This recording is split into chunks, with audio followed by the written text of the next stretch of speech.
السلام علیکم دوستو۔ ہو سکتا ہے وہ کتیا کا بچہ ہو مگر وہ ہماری کتیا کا بچہ ہے۔ امریکی صدر روز ویلٹ نے یہ الفاظ جنوبی امریکہ کے ایک ملک کے سربراہ کی حمایت کی وکالت کرتے ہوئے کہے تھے۔ روز ویلٹ کو دنیا سے رخصت ہوئے نصف صدی سے زائد کا عرصہ گزر چکا ہے۔ امریکی حکمرانوں پر اب بھی بہت سے سربراہان مملکت کے متعلق ایسے سوچنے پر کوئی پابندی نہیں ہے، مگر اب ایسے جملے سننے کو نہیں ملتے کیونکہ اسے خارجہ پالیسی کے تقاضوں کے منافی قرار دیا جاتا ہے۔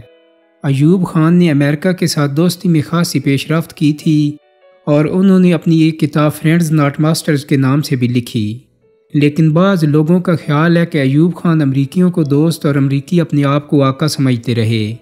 ایوب خان امریکہ کی دوستی کو اپنی حکمرانی کے جائز ہونے کی دلیل بھی سمجھتے تھے، اس لیے وہ کسی نہ کسی انداز سے امریکی حکمرانوں کے ساتھ اپنے قریبی تعلق کا اظہار کرتے رہتے تھے، مگر انہیں اس وقت اقتدار سے رخصت ہونا پڑا جب پاکستان کے گلی کوچوں میں ایوب کتا ہائے ہائے کے نعرے گونجنے لگے۔ امریکی حکمران جمہوریت سے اکثر محبت کا اظہار کرتے پائے گئے ہیں، مگر ایسی جمہوریت کے لیے لازم ہے کہ وہ ان کے مقاصد پورے کرتی ہو۔ جس جگہ جمہوریت ان کو تھوڑی سی آنکھیں دکھائے، کہا جاتا ہے کہ وہاں وہ اپنا پسندیدہ حکمران لانے کے لیے ہر ہتھ کنڈا استعمال کر لیتے ہیں۔ 1950 کے عشرے میں محمد مصدق ایران کے جمہوری طور پر منتخب وزیر اعظم تھے۔ انہوں نے قومی مفاد میں اینگلو ایرانین آئل کمپنی کو قومیہ لیا تھا۔ یہ فیصلہ برطانوی مفاد کے خلاف تھا۔ امریکہ کی بھرپور حمایت اور تعاون سے برطانیہ نے مصدق حکومت کے خاتمے اور شاہ ایران کے جلا وطنی سے واپس لانے کے منصوبے کو عملی جامہ پہنایا۔ اس معاملے میں CIA اپنے کامیاب آپریشن پر فخر کا اظہار کرتی رہی۔ حکومت کی اس تبدیلی سے برطانیہ کے معاشی مفادات کا تحفظ ہوا تھا اور امریکہ نے اسے کمیونزم کا راستہ روکنے کے لیے ضروری قرار دیا تھا۔ امریکہ میں جدید ترین اسلحہ ہی تیار نہیں ہوتا، بلکہ ہمہ وقت ہر قسم کی صورتحال کے لیے اعلیٰ درجے کے دلیل کے گولے بھی تیار ہوتے ہیں۔ شاہ ایران محمد رضا پہلوی کو ایرانی عوام نے منتخب نہیں کیا تھا، مگر امریکہ انہیں اپنا سمجھتا تھا، اس لیے صدر کینیڈی نے ان کے دور میں صنعت، زراعت سمیت دیگر شعبوں میں بے بہا قرض دیے۔ ان قرضوں سے ملک میں ہر طرف ترقیاتی کام نظر آنے لگے اور ان سے شاہ ایران اتنے زیادہ متاثر ہوئے کہ وہ اپنے آپ کو ثالث اعظم جیسی کوئی چیز سمجھنے لگے۔ رضا پہلوی نے ایران کو ایشیا کا پولیس مین بنانے کی امریکی خواہش کو پورا کرنے کے لیے بھرپور جدوجہد کی۔ نکسن اور فورڈ کی تائید و حمایت سے شاہ ایران نے پوری دنیا سے دھڑا دھڑ اسلحہ خریدنا شروع کر دیا اور کچھ ہی عرصے میں اس کے پاس دنیا کی 5ویں یا 6ٹھی سب سے بڑی فوج تھی۔ ایرانی تاجر اور صنعت کار امیر سے امیر ہو رہے تھے مگر غریب غریب سے غریب تر ہو رہے تھے۔ امام خمینی نے اس دور میں کہا تھا کہ شاہ نے ایران کی آزادی فروخت کر دی۔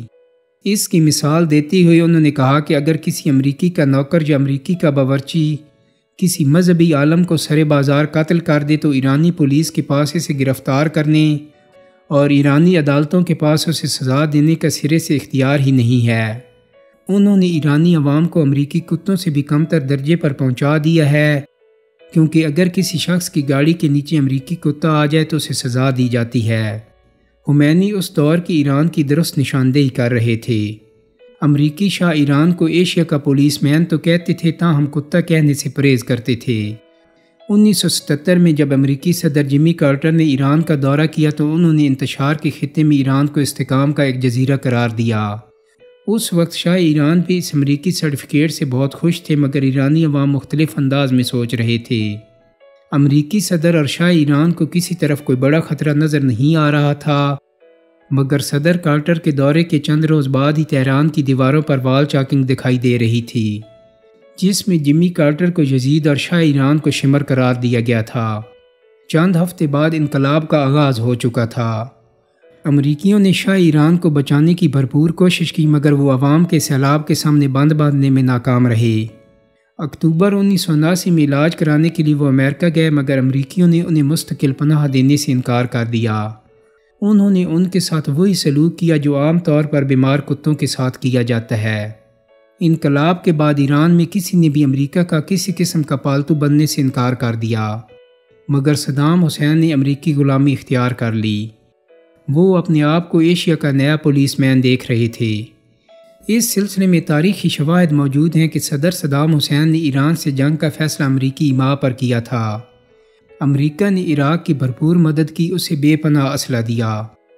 صدر صدام حسین نے اپنے آپ کو امریکہ کا لاڈلا سمجھنا شروع کر دیا، اس لیے انہوں نے اپنے ملک کی اقتصادی حالت بہتر بنانے کے لیے کویت پر بھی قبضہ کر لیا۔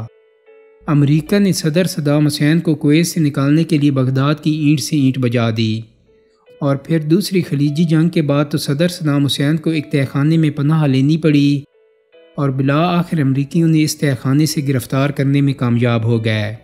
امریکہ کو ایران، لبنان اور فلسطین کی جمہوریت پسند نہیں۔ مصر میں منتخب حکومت کا تختہ الٹ دیا گیا، مگر امریکہ کو جمہوریت کی رخصتی کا کوئی زیادہ دکھ نہیں ہوا، بلکہ نئی حکومت کی کسی نہ کسی انداز میں مدد کی گئی، کیونکہ نئی حکومت سے اسے خاصی امیدیں تھیں۔ صدر پرویز مشرف جب برسر اقتدار آئے تو امریکی اخبارات میں ان کی وہ تصویر بڑے اہتمام سے شائع کرائی گئی جس میں وہ 2 کتے گود میں لے کر کھڑے تھے۔ اس تصویر نے امریکی حکام اور عوام کو یہ پیغام دیا کہ صدر مشرف کتوں سے محبت کرتے ہیں، اس لیے ان میں وفاداری تلاش کی جا سکتی ہے۔ اپنے دور اقتدار میں انہوں نے امریکیوں کے ساتھ وفا کرنے کی پوری کوشش کی، مگر انہیں بھی نہ صرف اقتدار سے رخصت ہونا پڑا بلکہ اب وہ ایک خطرناک مقدمہ بھی بھگت رہے ہیں۔ صدر روز ویلٹ کو دنیا بھر میں ایسے کتے پسند تھے جو ان کی اپنی کتیا کے ہوں۔ صدر اوباما کو بھی ایران، لبنان اور فلسطین میں جمہوریت پسند نہیں تھی، لیکن وہ عراقی جمہوریت کو مضبوط بنانے کے لیے کوشاں رہے۔ افغانستان میں بھی جمہوریت کے نام پر انہوں نے اپنی حکومت قائم کی تھی۔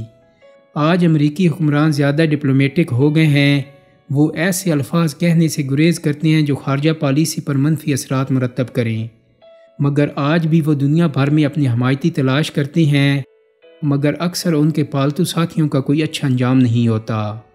عالمی سطح پر امریکہ کے خلاف نفرت میں اضافہ ہو رہا ہے، اس میں امریکہ کی خارجہ پالیسیوں کو بھی ذمہ دار ٹھہرایا جاتا ہے، مگر اس سلسلے میں سب سے اہم کردار امریکہ کے وہ حامی ادا کرتے ہیں جو امریکہ کے نام پر اپنے عوام کے ہر حق کو غصب کرنا اپنی ذمہ داری سمجھتے ہیں، اور اس کے نتیجے میں دنیا بھر میں ان حکمرانوں کے ساتھ بھی وہی سلوک ہوتا ہے جو کتیا کے بچوں کے ساتھ ہوتا ہے، خواہ یہ کتیا امریکی ہی کیوں نہ ہو۔